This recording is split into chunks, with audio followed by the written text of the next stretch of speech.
So guys আজকে আমার হবু শ্বশুরের সঙ্গে ঝগড়া করে রেগে এই যে এই বাইকটা নিয়ে নিলাম। হ্যাঁ আজকে রিলস দেখতে দেখতে হঠাৎ করে মনে হলো চলো আমার হবু শ্বশুরকে একটা কল করি।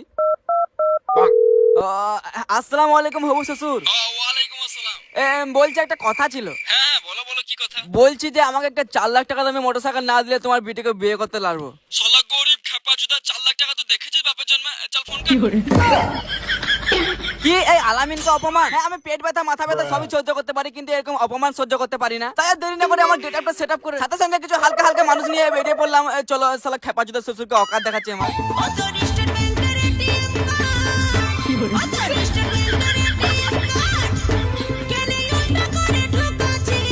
এই না না এটিএম কার্ডটা সোজা দিকে ঢুকেছিলাম। চলো এখন শোরুমে সোজা করে ঢুকে যাই। আগে শোরুমে ঢুকতেই তো আমার এই বাইকটা হালকা করে পছন্দ হয়ে যায়। আর এই বাইকটার দাম ছিল ওই বেশি না ওই 4 লাখ টাকার মতো। তো আর কি আমরা ওই দাম দর করে বললাম লাস্ট 120 টাকা দেবো। আর শোরুমের লোকরা বললো খেপা চোদা মুখে হিসু করে দেবো।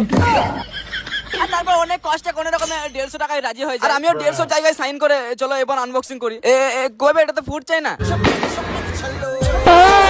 আবে এটা কি বাইক দিল? তারপর জানতে পারি 150 টাকায় তারা এই বাইকটার কথাই বলেছিল। আর আমিও ঝগড়া ঝামেলা পছন্দ করি না তাই ভাবলাম যা দিয়েছে এটাই নিয়ে নি। হ্যাঁ তো এই আর কি আর বেশি দেরি করা যাবে না, আমাকে আবার বাথরুমে ঢুকতে হবে।